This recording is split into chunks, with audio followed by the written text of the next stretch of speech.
The goat life. Director Blessy, AR Rahman മ്യൂസിക്കിൽ, Prithviraj Sukumaran in and as.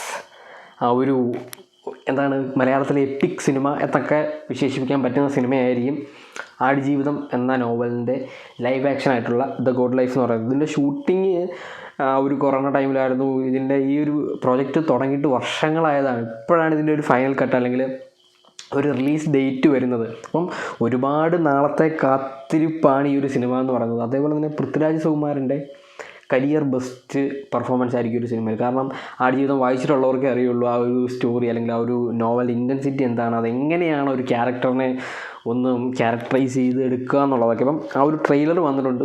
ഭയങ്കര excited ആയിട്ടുള്ള സിനിമയാണ്. അപ്പം നമുക്ക് ആ ഒരു ട്രെയിലർ റിയാക്ട് ചെയ്തുകൊണ്ട് നമുക്ക് സിനിമയെ പറ്റി സംസാരിക്കാം. അപ്പോൾ ട്രെയിലർ റിയാക്ഷനിലേക്ക് പോകാം.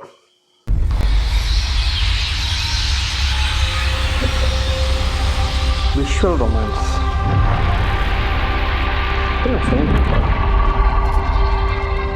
अंदर से कोई बाहर ना जा सके, अंदर से कोई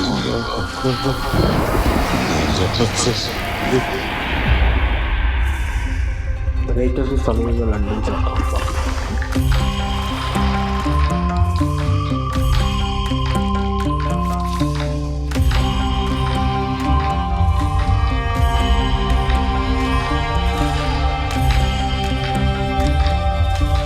Story David Mamet.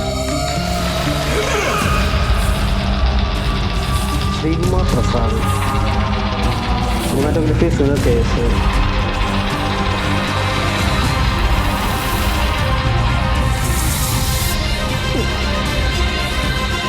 പറയാറാണ്.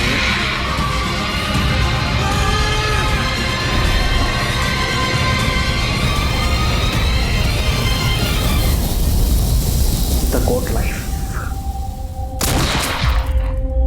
ये ब्लेसी फिल्म. अंदर से कोई बाहर ना जा सके.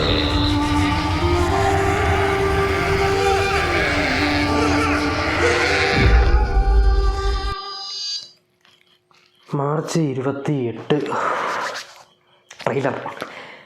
ട്രെയിലർ ഒരു ഞാൻ ആദ്യം പറയാം. ആ ഒരു സ്റ്റോറി വായിച്ച ഒരാളെന്ന നിലയ്ക്ക്, ഞാനങ്ങനെ വലുതായിട്ട് ടെക്സ്റ്റ് വായിക്കുന്ന അല്ല നോവൽസ് ഒന്നും വായിക്കുന്ന ഒരാളൊന്നുമല്ല. പക്ഷേ ആടുജീവിതം എന്ന് പറയുന്ന ഒരു നോവൽ ഞാൻ ഒറ്റ ബിഞ്ച് വാച്ച് ചെയ്ത് കാണുമാറെന്ന് പറയുന്ന പോലെ ഒറ്റ സ്ട്രെച്ചിന് വായിച്ചു തീർന്നൊരു സാധനമാണ്. വൺ ഓഫ് മൈ ബെസ്റ്റ് ഒരു സ്റ്റോറി ആയിരുന്നു അത്. അത്രയ്ക്ക് കിടിലൻ സാധനം, നമ്മളെ ഇരുത്തി ഇൻറ്റൻസായിട്ട് അത് വായിപ്പിക്കാൻ പറ്റുന്നൊരു സ്റ്റോറി. അപ്പോൾ ഈ ഒരു ആടുജീവിതം അല്ലെങ്കിൽ ദ ഗോട്ട് ലൈഫിലേക്ക് വരുന്ന സമയത്ത് ബ്ലെസ്സി എന്ന് പറയുന്ന ഡയറക്ടർ ഈ ഒരു സ്റ്റോറി വായിച്ചു കഴിഞ്ഞപ്പം പുള്ളി എങ്ങനെയാണ് ഈ ഒരു സിനിമയെ അല്ലെങ്കിൽ ഈ ഒരു സ്റ്റോറിയെ വിഷ്വലൈസ് ചെയ്തത് അല്ലെങ്കിൽ ഇമാജിൻ ചെയ്തത് എന്നുള്ളതിൻ്റെ ആ ഒരു ഔട്ട്പുട്ടായിരിക്കും ഈ ഒരു സിനിമയിൽ വരുന്നത്. ഇതിൻ്റെ ഒരു വിഷ്വൽ ബ്യൂട്ടി എന്ന് പറഞ്ഞു കഴിഞ്ഞാൽ ഇത് ആ ഒരു ഡെസേർട്ടിലാണ്. അതായത് ആടുജീവിതം വായിച്ചിട്ടുള്ളവർക്ക് അറിയാവുന്നതാണ് എന്താണ് സ്റ്റോറി എന്നുള്ളത്. അതൊന്നും ഞാൻ ഇത് പറയുന്നില്ല. ഓൾറെഡി ഞാൻ എനിക്ക് തോന്നുന്നൊരു 6-7 മന്ത്സിന് മുമ്പേ ഈ ഒരു ചാനലിൽ ഒരു ഗോഡ് ലൈഫിൻ്റെ വീഡിയോ ഇട്ടിട്ടുണ്ട്. അതായത് ആടുജീവിതം ഒന്ന് എക്സ്പ്ലെയിൻ ചെയ്തിട്ടുണ്ടായിരുന്നു. നിങ്ങൾ പോയി കണ്ടു കഴിഞ്ഞാൽ മനസ്സിലാവും. അപ്പം ആ ഒരു ഡെസേർട്ടിൽ അല്ലെങ്കിൽ മരുഭൂമിയിൽ നടക്കുന്ന കഥ ഭയങ്കര രീതിയിൽ വിഷ്വൽ ബ്യൂട്ടി ക്രിയേറ്റ് ചെയ്യാൻ പറ്റുന്നൊരു സാധനമാണ്. കാരണം മരുഭൂമി എന്ന് പറഞ്ഞു കഴിഞ്ഞാൽ ഞാനെടുത്ത് പറയേണ്ട ഡ്യൂൺ എന്ന് പറയുന്ന സിനിമ നമ്മളിപ്പോൾ കണ്ടതേ ഉള്ളൂ. വിഷ്വൽ ബ്യൂട്ടിയുടെ അങ്ങ് ഏറ്റവും എപ്പിക് സിനിമയായിരുന്നു. അപ്പം അത്രയ്ക്ക് കിടിലമായിട്ട് ചെയ്യാൻ പറ്റുന്നതും അതേപോലെ പെർഫോം ചെയ്യാൻ പറ്റുന്ന ക്യാരക്ടറുമാണ് പൃഥ്വിരാജിന് കിട്ടിയിട്ടുള്ളത്. അപ്പോൾ ഈ ഒരു സിനിമ മാർച്ച് 28 റിലീസ് ആകുമ്പോഴാണ് മലയാള സിനിമയുടെ ഒരു എൻ്റെ സ്കീമാറ്റിക്സിന് എന്ത് സംഭവിക്കും എന്ന് നമുക്കറിയാൻ പറ്റുന്നത്. കാരണം ഇത്രയും, അതായത് കേരള സാഹിത്യ അക്കാദമി അവാർഡ് ലഭിച്ച ഒരു നോവലിൻ്റെ ഒരു വിഷ്വൽ റെപ്രസെൻറ്റേഷൻ വരുന്ന സമയത്ത് everyone is expecting too much.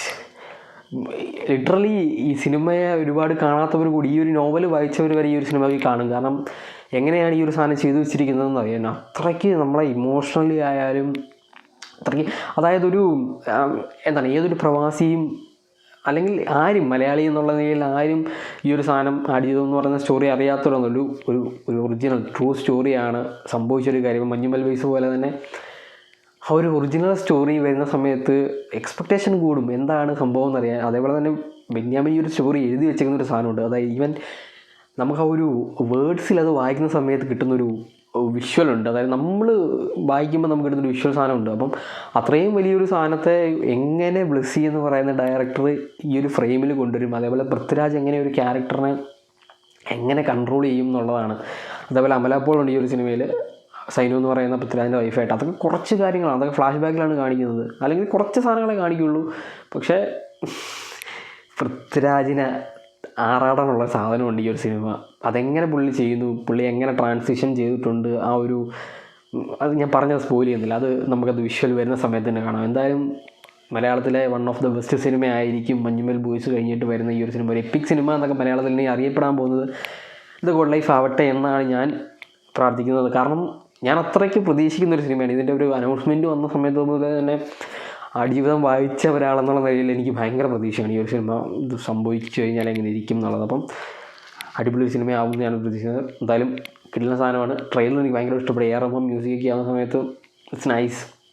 അപ്പം സിനിമ വരട്ടല്ലേ, അപ്പോൾ നമുക്ക് സിനിമ വന്നു കഴിഞ്ഞിട്ട് കാണാം. എന്തായാലും ട്രെയിലർ ഒരു ഉഗ്രനാണ്, അതിഗംഭീര ഒരു ട്രെയിലറാണ് വന്നിരിക്കുന്നത്. നിങ്ങൾ ട്രെയിലർ കണ്ടിട്ട് നിങ്ങൾക്ക് എന്താണ് ഫീൽ ചെയ്യുന്നത് നിങ്ങൾ കമൻറ്റ് ചെയ്യുക. നമുക്ക് അടുത്ത വീഡിയോയിൽ കാണാം.